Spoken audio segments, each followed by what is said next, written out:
ഒരു 2 മിനിറ്റ്.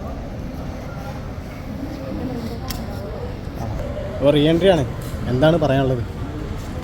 എനിക്കറിയില്ല, നിങ്ങളപ്പം തന്നെ ഞാൻ ക്യൂരിയസ് ആയിട്ടാണ് അകത്ത് വരുന്നത്. പുറത്തിറങ്ങി എല്ലാ കാര്യങ്ങളൊക്കെ അറിഞ്ഞിട്ടാണ് അകത്ത് വരുന്നത്. അപ്പോൾ പുറത്തത്തെ കാര്യങ്ങളൊന്നും സ്വാഭാവികമായിട്ടും അകത്ത് പറയാൻ പറ്റില്ല. പക്ഷെ എല്ലാവർക്കും അത് അറിയാനായിരിക്കും താല്പര്യം. ഇറങ്ങാൻ എല്ലാവരും ഇറങ്ങാൻ 2 ദിവസം കൂടെ അല്ലേ ഉള്ളൂ. അപ്പോൾ അറിയില്ല, അവർക്ക് ക്യൂരിയോസിറ്റി ഉണ്ടാവും. 2 ദിവസമാണെന്നുണ്ടെങ്കിൽ ഞാൻ ഇത്രയും ദിവസം അതിനകത്ത് നിന്നതിൻ്റെ ഒരു ബുദ്ധിമുട്ട് എന്തായാലും അവർക്കുണ്ട്. ആ ഒരു ബുദ്ധിമുട്ട് മനസ്സിലാക്കിയിട്ട് വേണം അതിനകത്ത് കയറുന്ന ആളുകൾ പെരുമാറാമെന്നാണ് ഞാനിപ്പോൾ ചിന്തിക്കുന്നത്. ഇപ്പം 2 ദിവസം കൂടെ കഴിഞ്ഞാൽ ഫൈനലാണല്ലോ, 2-3 ദിവസം കഴിഞ്ഞാൽ. അപ്പോൾ ആരായിരിക്കും വിന്നറാവും? ഒരു പ്രതീക്ഷ. വിന്നർ ആരാവും അറിയില്ല, എന്തായാലും അർഹിക്കുന്ന ആളെന്ന് വിന്നറാവും.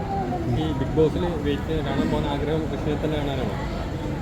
ഋഷി പിന്നെ ഉറപ്പായിട്ടും ഋഷിയെ കാണാൻ ഒരുപാട് ആഗ്രഹമുണ്ട്. അതുപോലെ അഭിഷേകിനെ കാണാൻ ആഗ്രഹമുണ്ട്, ജില്ലപ്പനെ കാണാൻ ആഗ്രഹമുണ്ട്. ജില്ലപ്പൻ്റെ ഒക്കെ പെർഫോമൻസ് ഇപ്പോൾ കുറച്ച് ഡൗൺ ആയിട്ടുണ്ടാവും.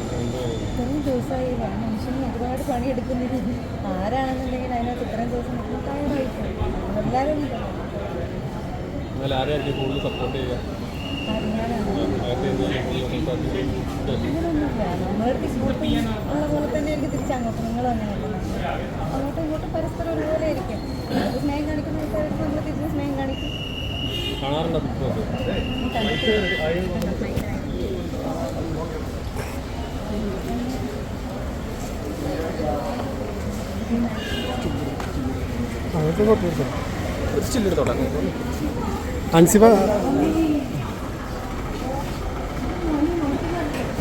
അൻസിബ സാരി ചൂസ് ചെയ്യാൻ കാരണം എന്താ?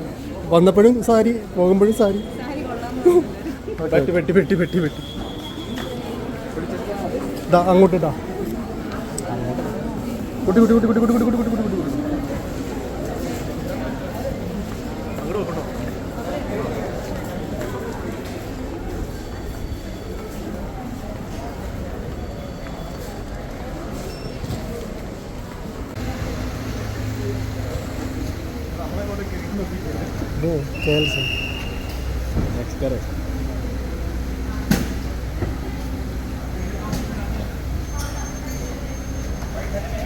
Hi Ansiba, good evening.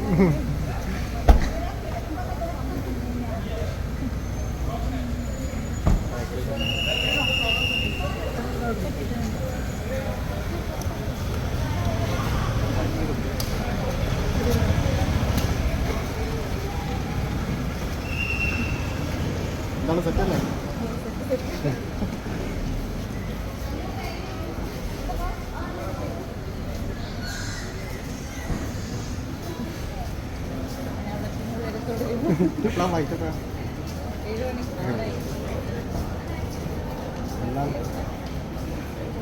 Reentry മാസാവോ? അത് നിങ്ങളെന്നെ പറയുന്നത് ഞാൻ എന്നെ പടക്കുവായോ?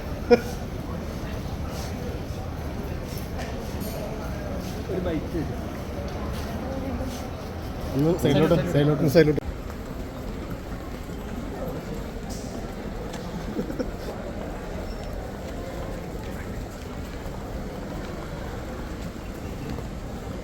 ലഗേജ് കുറവാന്ന് തോന്നുന്നല്ലേ?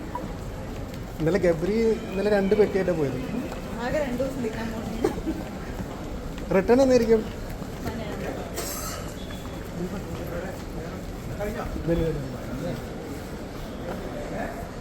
അപ്പോൾ ഓക്കെ, ടാറ്റ ബൈ.